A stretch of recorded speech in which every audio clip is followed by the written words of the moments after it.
schedule కులాల SC రిజర్వేషన్ల వర్గీకరణ, మాది కులాల భవిష్యత్తు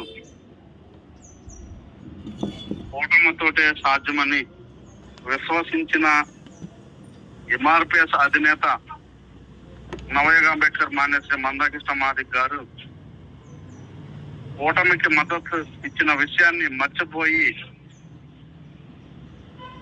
ఉద్యమ నాయకులు పార్టీలకు కొమ్ముగాయడం ఏంటి అని ఆడమనంటే వాళ్ళ అవివేకానికి నిదర్శనమని